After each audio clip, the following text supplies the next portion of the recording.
Hi, kids. I'm Chris Harvey.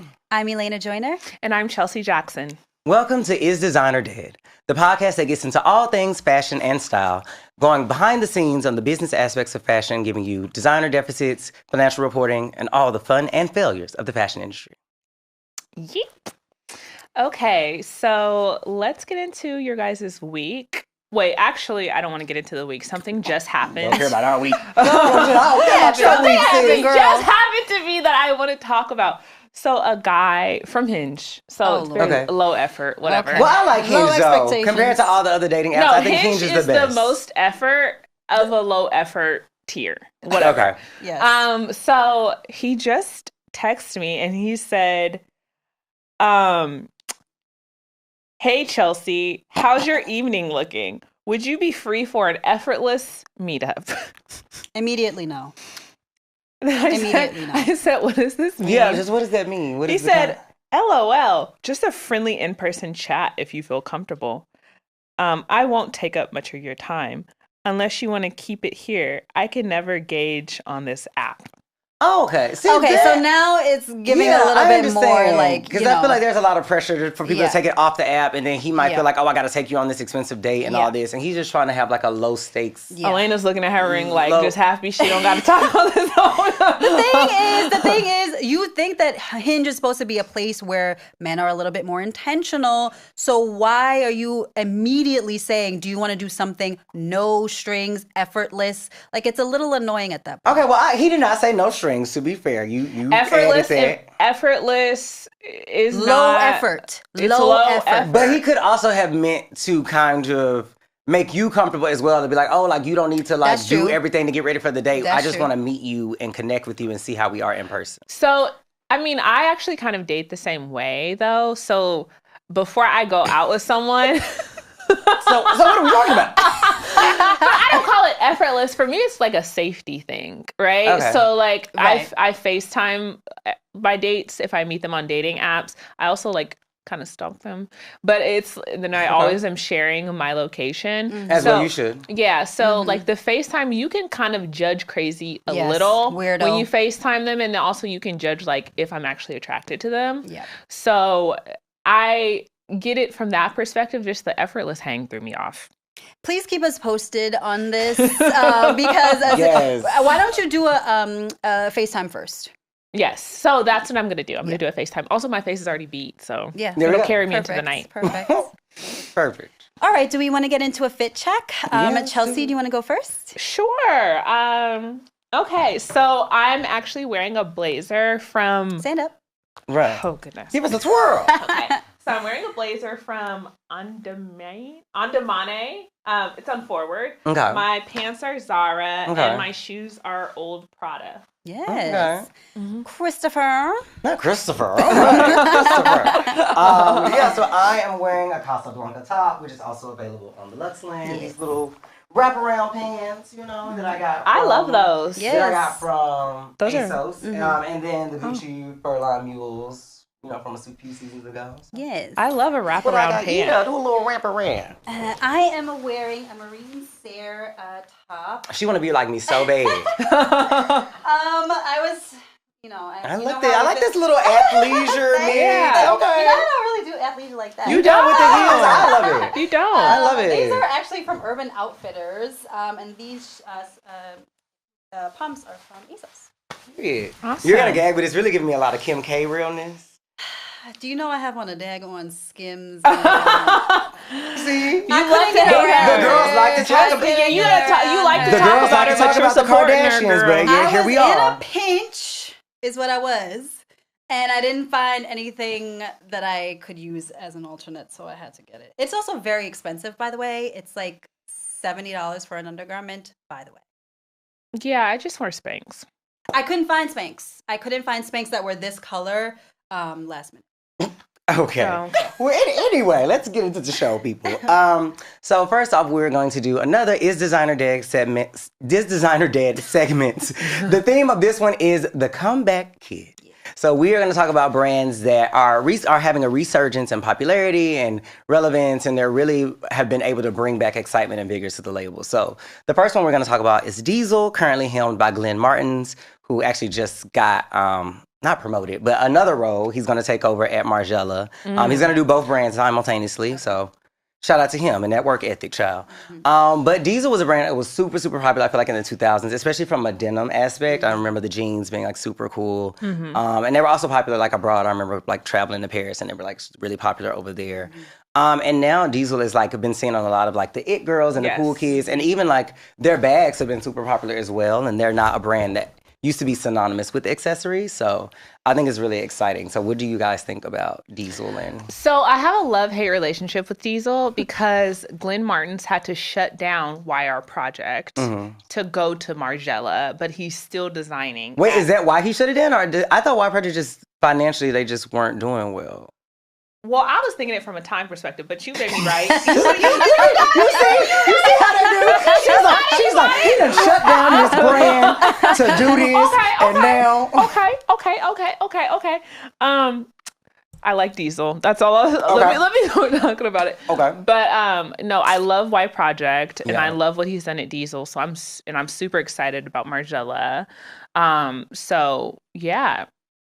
Yeah, I like Diesel as well. I think that since the 2000s, they've definitely elevated the brand. They use a lot more it's giving more expensive. Yeah. And it's not as much of a focus now. It's actually like a lifestyle brand. It's more of a lifestyle brand. A lot more metallics, a lot more like patchwork things, a lot more like it's very inspired now. So I really like that from them. Love it. And continuing on that vein, let's talk about Coach, which is really having a moment. Like Stuart Vevers, he did his big one with Coach, honestly. Because I feel like Coach... Go ahead. Is it really because of that big, large pouch bag that everyone's buying? But not even that. So like when he came to the house, he was really trying to make Coach more of like a full-on like high-end lifestyle brand, right? Sure. Like I think Coach was afraid of becoming, no shade, but like Michael Kors, right? Michael Kors. Which, no shade to Michael Kors, but MMK is really what keeps the lights on at Michael Kors. Yeah, like Michael Kors, the diffusion line, which is like so. It's not collection. Yeah, it's not high end, but that's what's keeping the lights on. And Coach, he wanted to have like Coach 1941, which I think now is not as big as when he first brought it to the brand, but he was able to infuse a lot of kind of like newness and excitement by partnering with the influencers like Meg Thee Stallion and a lot of other people who have really made Coach a lot more relevant, as well as like the bags that are the instant the kiss lock bag, which was released. That's the one that everyone sold out. I have a friend who works at Coach, and I was like, can you get me one of the Kiss Lock bags? She said, we can't even get one of the Kiss Lock bags. It's sold out. She also said it sold out in something crazy, like 30 seconds. Yeah. And if you've gone to the resale market with that bag, it's like marked up 5 times. Why haven't I seen any dupes of it, though? I haven't seen any Kiss Lock dupes. And I would not be above a dupe. But. Not you supporting dupe Coach. I mean, if ASOS came out with one, I would get it. Yeah.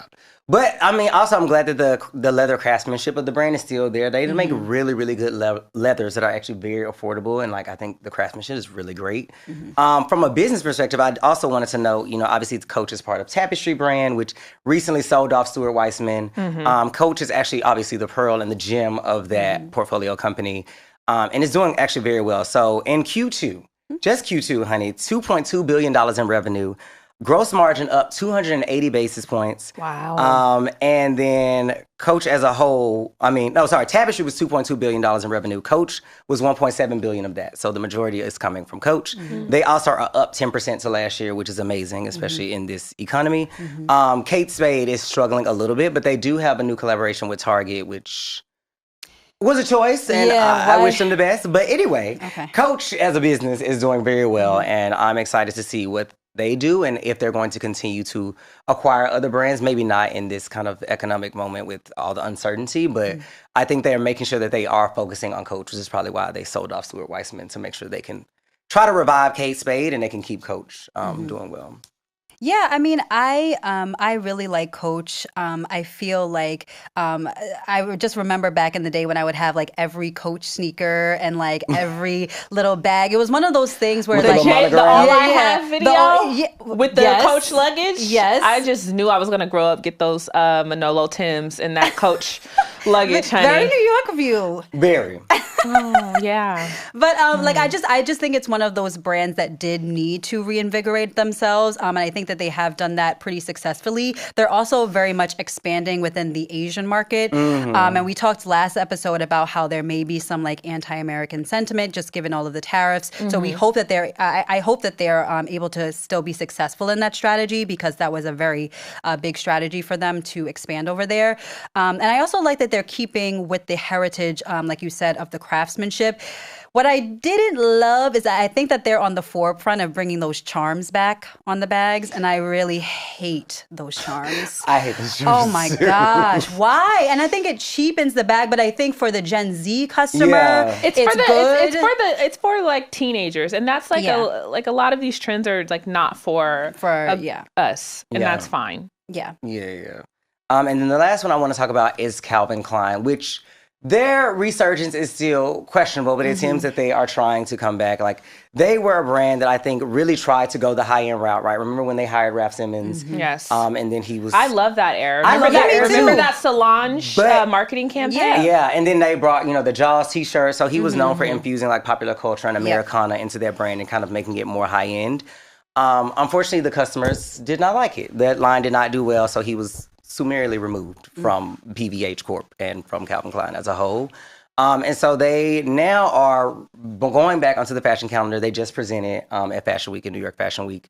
And they have a new designer, Veronica Leoni, who is going back to Calvin Klein actually attended that. Yes, the designer Calvin Klein actually attended, which is a big deal. It's known that he never attends those fashion shows. Yeah. So, and she has brought the house back to kind of look what we know it to be, like kind of like the early days of DKNY, Bill Blass, like all of that. And like, no matter what, Calvin Klein will always be in the big three, Perry Ellis, Ralph Lauren, like Calvin Klein. So I am excited to see what they do with the house. Like, I think their fragrances and their underwear obviously will always be popular and probably is what's keeping the lights on. But I'm intrigued to see like what's going to happen with the brand, like where they're going to go with it. And as I've talked about how like office wear is trying to become more popular among like menswear as a trend. Like, I'm wondering, will that kind of make it more popular with that segment, because they are at a very interesting place in fashion, because they're not like high end, but they're not like really cheap. And so it's in like they're at like Macy's and like other places that are a little bit more approachable. But I wonder, are they going to try to take the brand back into the high fashion realm, or are they going to try to like? Yeah, I don't think that they should take it back into the high fashion. Yeah, I would hope not. I think it should be more street style. I think like it's very iconic to have your Calvin Klein like boxers show like as you wear jeans and stuff like that, like very Aaliyah style. I think every time that they do. Like an ad with underwear, it kind of does well. Yeah, they have the new Bad Bunny campaign. They always do well with that. So I feel like lean more into that and lean more into street style. It may not be like exactly the way like Calvin would have designed it, but I think that that's where your like core fan base, and a lot of men also are they're a big menswear kind of brand as well when it comes to the boxers and the things that keep the lights on. So I feel like lean more into that as opposed to going really high end.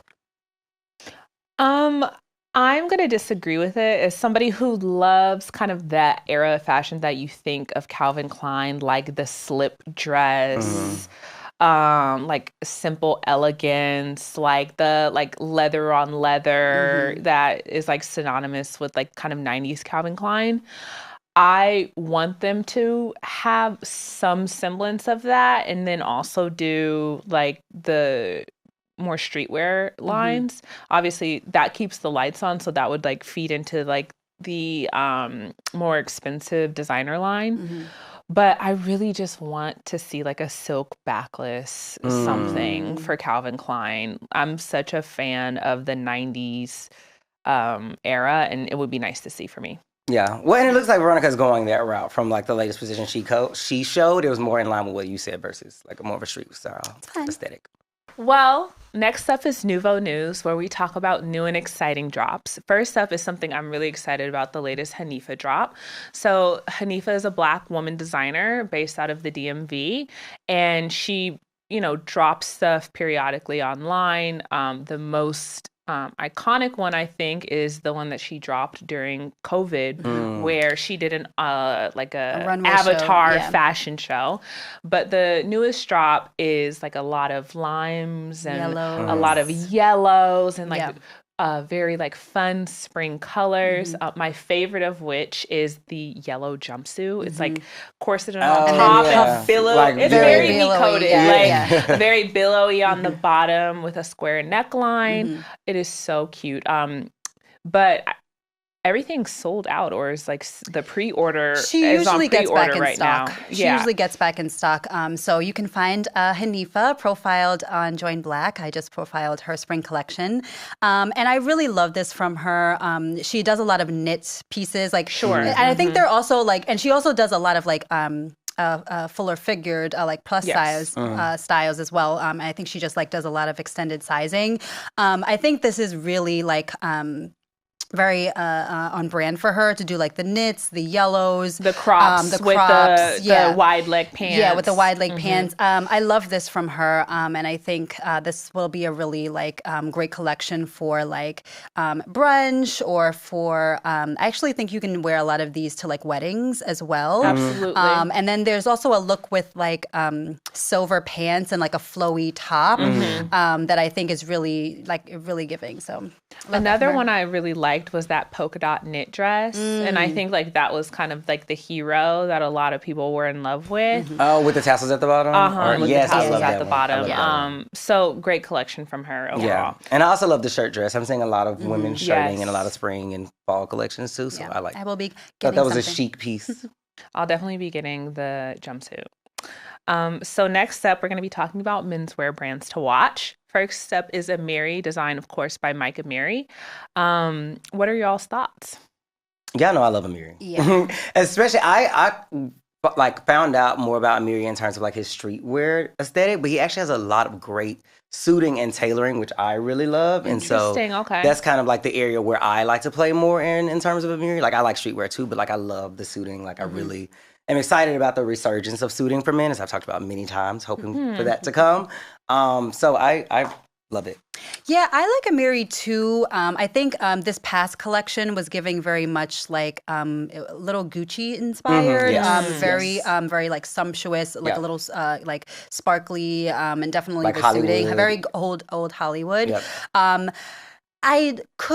I could live without a lot of the Amiri sweatshirts that I see. Yeah. I feel like they're giving very much hype beast, and I would like to see more people actually buy more like actual looks from the collections. Yeah. Because I feel like that one, it's like very overused. Yeah. And I feel like it's just like you throw that over a t-shirt and like you go out, and I'm like. I would like to see it a little bit more elevated on the everyday person. Yes, but the t-shirts are probably the most accessible though, because but dress them up. Okay. So I think of Amiri, I think of Migos, but then I looked and because they wear those like t-shirts. Yeah. So I thought of Migos. I was like, Amiri, like what are we doing? Or like the shirts, like but. Oh, I looked at the line. Yeah, it's good. And it's nice. So I was like, wow, he really does something. Obviously, it was probably easier for him to break into fashion through something that's super accessible. Like a t-shirt, like a streetwear where it's kind of easier to design, simpler materials. And then as he got more successful, more capital, start to design like looks like his recent collection. But I was so surprised when you wanted to talk about this. I was like, Amiri, you mean the shirt guy? Because that's all you see. All you see are the t-shirts and the sweatshirts, but you don't know that his price point is very high, right? So for people, and especially, we're in this streetwear culture, which I guess hopefully is changing and becoming elevated. Because streetwear isn't just t-shirts, there are a lot of things you can do with it. So I think that's probably why. Because like I said, even my first interaction with it was the t-shirts and the sweatshirts.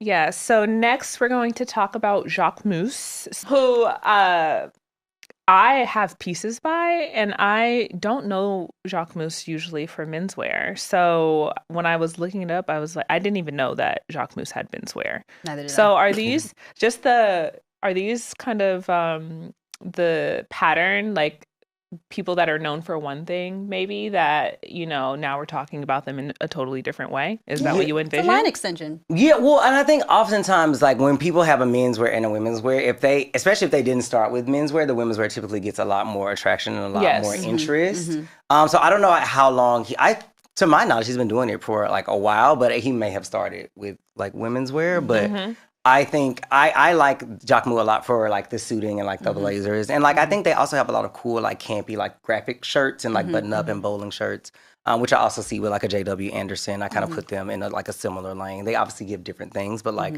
they're both like kind of a more elevated like exciting like menswear where people can like experiment and do a little something more with. They also do just very campy advertising. Yes. Jacquemus is amazing advertising. He is amazing at advertising and marketing himself in general. And I think he does a lot of like experiential kind of advertising. Yeah. And I don't know if he's actually making these large bags and like floating them down the street. Maybe that's just like AI, but it's very impactful. It's very eye-catching. It gets the people talking. It definitely gets the people talking. Yeah. And lastly, we're going to talk about a great budget-friendly option, California Arts. Yeah, this is something that I didn't even know this brand. It's a little bit, it's like kind of mid-price point. Some of them can be a little bit expensive, but they actually have a lot of SKUs, a lot of options. They're great for layering. A lot of great jackets, a lot of great jackets, a lot of great, it's a great first date. I was just about to say, I was thinking about like in the last episode we talked about like what to wear on the first date. Like a lot of great pieces are on there for like something that's like chic and minimalist, but like step up your game a little bit. Yeah. So, Elena, take us away. So now we're going to go to designers, deficits, and dividends, where, of course, we talk about the business end of fashion. We actually have 4 topics for today, so I'm going to go through them a little rapid fire. But the first one we want to talk about is buy now, pay later. And, of course, this came about because DoorDash actually announced a partnership with Klarna that pretty much anything on DoorDash will be available to buy now, pay later. So if you order takeout, cough, layaway. Well, it's honestly not, because I feel like layaway was actually like, I don't know if you got to take it home. Yeah, you don't get to take it. You didn't get to take it home before. Okay. Yeah. Like this is actually you get to enjoy whatever you wanted to buy, and then you pay in installments. Yeah. But to me, what I wanted to talk about is, do you think that? So what they basically said was Klarna wanted to expand into the everyday purchases, as opposed to just like the large purchases that people felt like they needed to like spread the payments out.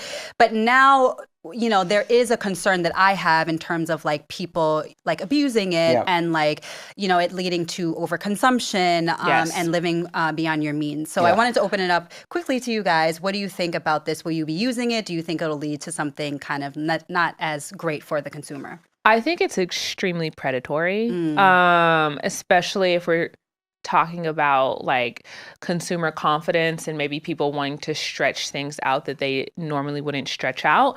It kind of harkens back to me to like these check cashing places that now we have so many laws on the books around the nation around.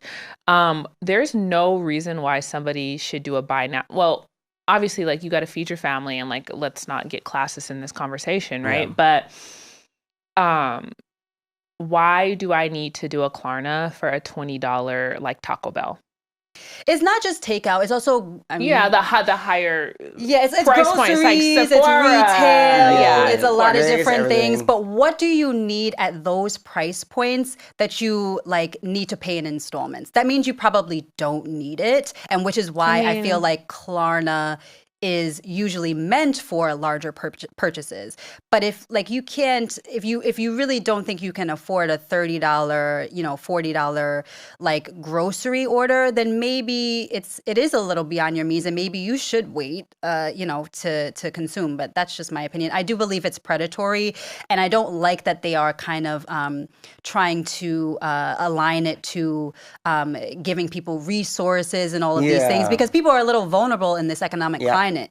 Yes, so, absolutely. Yeah, because I think the actual solution would be like, let's figure out how we can make food more accessible and cheaper. Not like, okay, well, it's high. We're not going to change the price. So we're just going to allow you more time to pay it off. So that, to me, kind of juxtapose that to your conversation about like saying we're trying to make more resources available for people. Like, you're not doing that. It's also interest-free, I believe. It is interest-free. So I use Klarna. I haven't used it for DoorDash, but I've used it for like other things. And Klarna is really trying to make a big play in the market, right? Like, they were set to IPO. I think that's been delayed due to like market fluctuations and the uncertainty right now. But they really do want to be kind of, to your point earlier about like for everyday use, right? So normally you can go to a retailer, and when you check out, it gives you the option to pay with Klarna.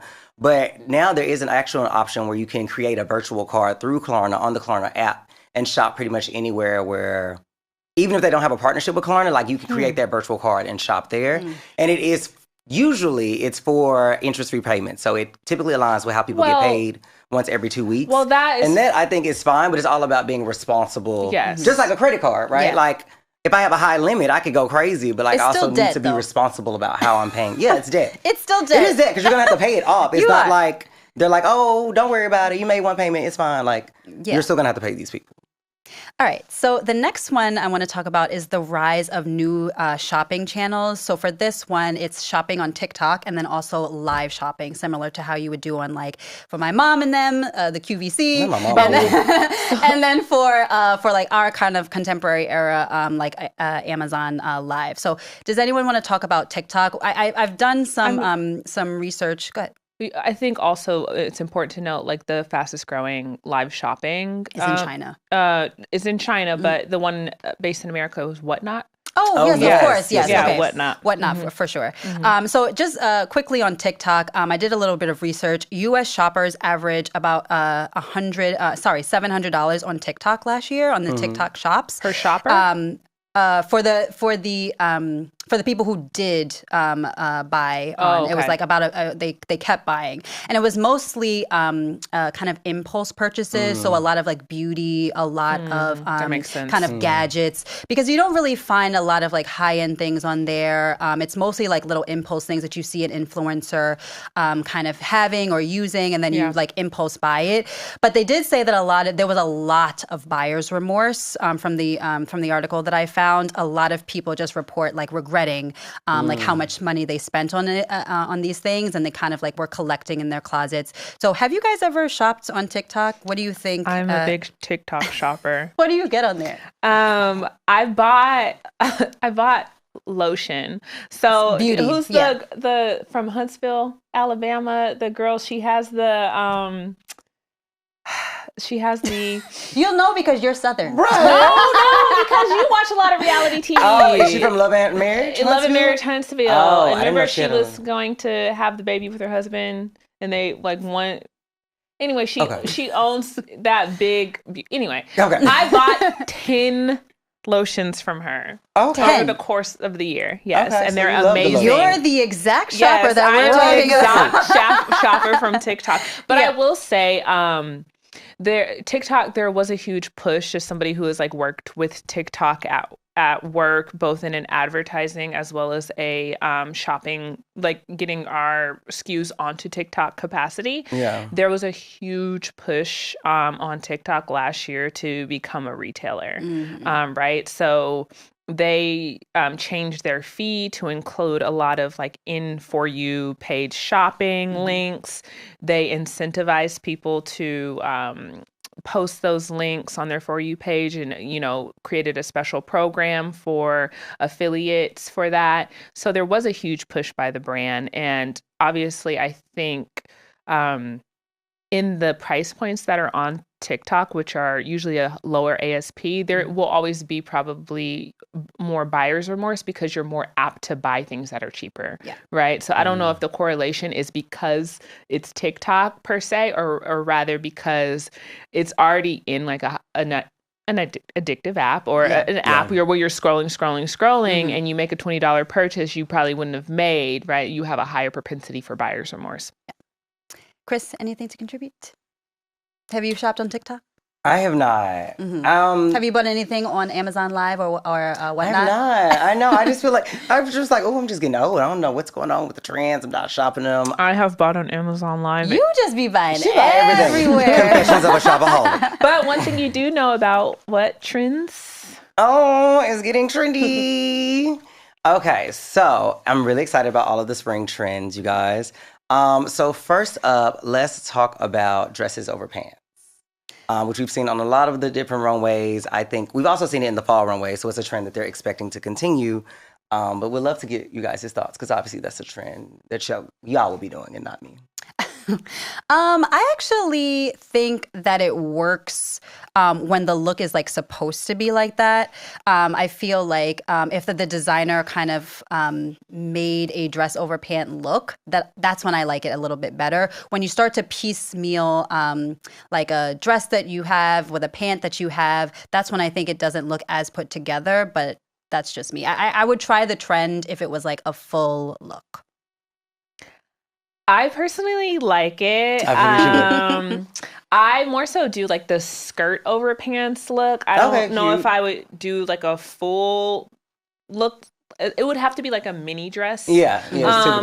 For my body, I'm short, so like that it would kind of look like Mary Kate circa 01 a little for me, I think.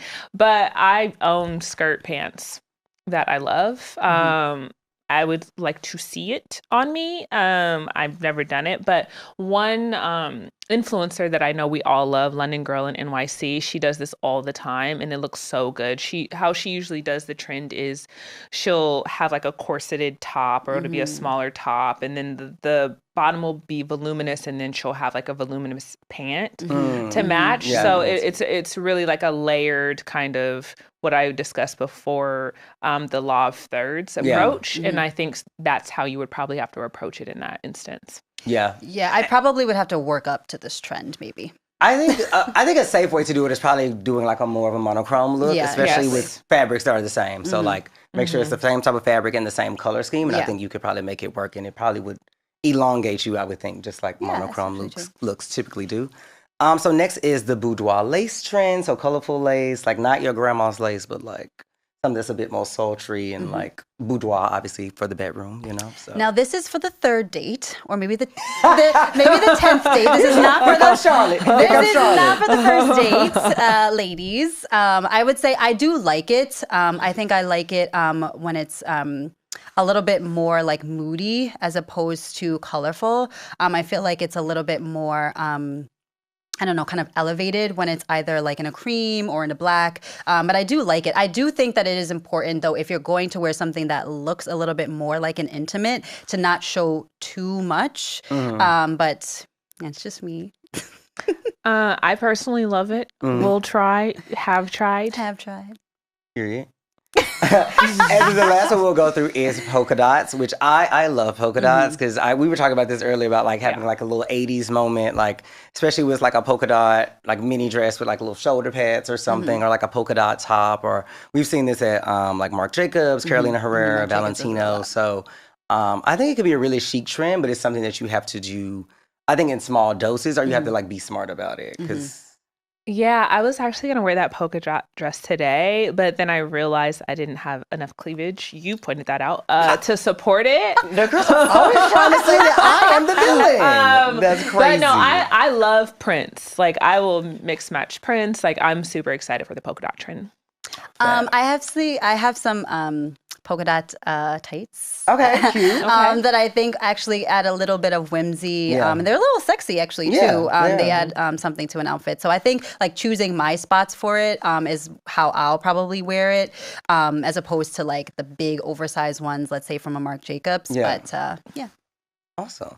Well, and we, of course, did not leave out the men, so we will talk about the spring trends for men as well. So the first one I want to get into is accessories, so like brooches and pins.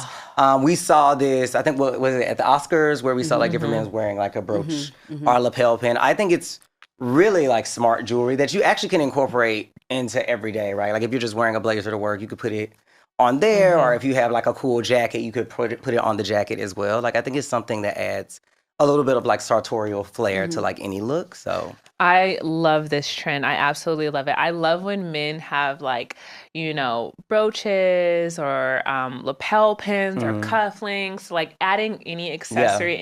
I actually feel like men have like better accessories for their outfits sometimes than women do. Okay. So, side note, my like line name is Posy. A posy is a small fashionable flower that men used to wear back in the day. Yeah. And I would love to see posies come back as well. Hot take. Okay. I actually like this trend. I think there are different brooches for like a different type of man. I love a cameo. I would say I think a lapel pin is really nice. But a lot of the like I would want to see like brooches on men, but I'm trying to think of like what type of brooch that I think could work for like the everyday kind of man if he wanted to like dress up a jacket, let's say like a coat. Yeah.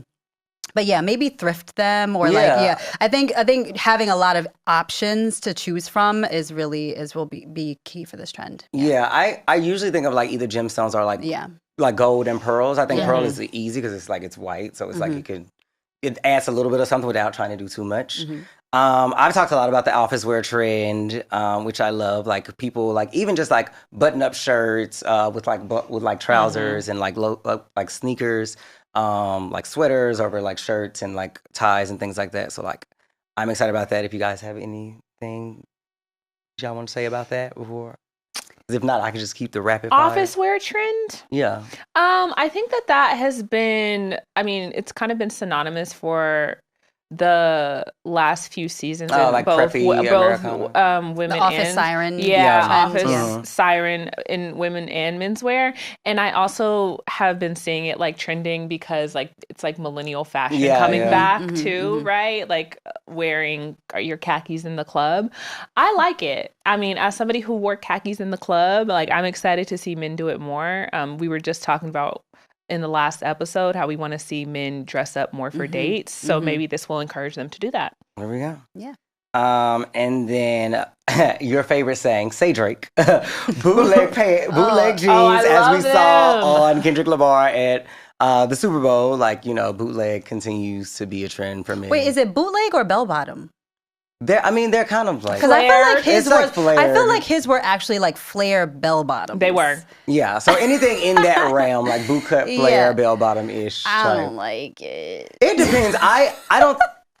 It depends because the pants I had on the first episode were like more like flare bell bottomy, but they were like tailored and slim at the top. So I think it's all about like tailoring and how it fits. Because if it's just like flared and baggy all throughout, then I think it looks like messy. But I think if it's like crisp and it like looks like the jeans are like your actual size and that's how they fit, I think it could look really good. And I think you could dress up the top how you want. The thing is with these jeans, I feel like they need like a higher shoe. Like back in the 70s when the trend was like really popping, it was like a bell bottom. It was like I wore mine with boots. It's good with like a Chelsea boots boot or something like that. Something with a higher heel. And even the men were wearing it like that. Yeah. If you wear them with sneakers or something where it drags on the floor, that's I feel like you gotta that make was sure the it's problem. the right size. Yeah, and it needs to be the right length for you. Like that's where I feel like Kendrick went a little bit like wrong. It was like not tailored for him.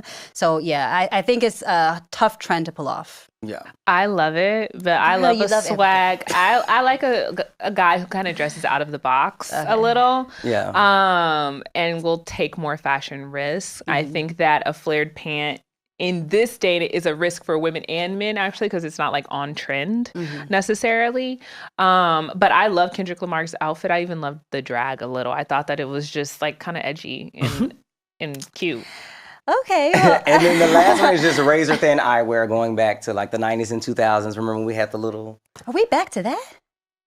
Well, okay. Well, first of all, men's trends. We don't go too far now. We're not getting that crazy over here. We just things that we're seeing. So... I like this trend. I feel like this trend was like maybe like a couple of seasons ago for women. That they were like kind of very thin, the micro glasses. Yeah, I feel like. But I think it's still pop. I feel like every spring, like festival, Coachella type season, that type of trend like comes back. I think it's fine. I just don't want them to go too far down because then it makes the guys' heads kind of look weird. You know what I mean? Just like make sure they're. Okay, make sure your sunglasses are proportionate, guys. Yeah. I also like it more with like maybe a futuristic look because then it looks like the part Matrix. of the outfit. Yeah, and exactly. That was when I was like researching the trend. That's what they kind of gave as a reference, like the Matrix. All right, and on that note, I think we should just end with any tips that you have for men's styling. I'll go first. I think that a tip that I have for kind of inexpensive or budget like kind of men's styling would be layering. So I think that if you buy inexpensive pieces on their own and then layer them on top of each other, it makes the whole look more elevated. Any tips for men? So I think the biggest tip I can give her men's styling is to use different types of fabrics and play more with textures. One styling that has changed so much over the years and that I wanted to call out was the rock, right? So now he's like you put like a sweater with like a kind of a different boot cut and it looks richer without him changing style too much. And another person that kind of plays with like different textures but has the same silhouette all the time is obviously Coleman Domingo, right? Like he'll have a suit and then a silk and then a pant that's the same as his blazer, but it's not necessarily like a different silhouette. They're just different colors and different textures. Yeah. Chris? I don't know. I was thinking, I was like, I feel like I gave out most of my advice with like the trends. But I think... You said scents before. Huh? When we talked about it earlier. Thank you. Okay, yeah. I was about to say, everyone needs to have like a very good scent that they like or they enjoy. And I would suggest if there's someone who you have like a significant other, someone whose opinion you really value of like whatever sex that you are trying to appeal to, take that person with you to go scent shopping to give you advice on like what scents smell good on you, on what is attractive for you, because you have to like try it on, you have to smell it and see how it works kind of with your body chemistry. So go on a shopping trip, go to Sephora or Nordstrom and just try it on and figure out what the scents are that are really good for you, because I think a scent can add a lot of luxury to a look, because when someone hugs you and embraces you and they smell that scent and it's like a scent that is good and works for your body, I think that can always give you an additional point, and like it is an accessory to your outfit. Agreed. That, and then we've talked a lot about like tailoring and sizing, just like try on your clothes as much as possible if you can before buying them. And if not, befriend a good tailor. Because it's important. Yes. Like tailoring is so important, especially if you are investing in something and you really love it. Like make sure you like take care of it, go and make sure it is proportioned to your body with an expert, obviously a tailor. And that's something that you can wear for a while because you've invested in it, and it's a piece you can wear again and again. And you'd be surprised. You can find tailoring or tailors at the dry cleaner. Don't think. And tailoring also just makes everything look more expensive. When it looks like it's fit for your body, it just automatically looks more expensive on you. A tailor, a man's best friend. Period. And on that note. Awesome. Well, thank you guys for tuning in. Be sure to watch Is Designer Dead on wherever you consume your podcasts. Take care.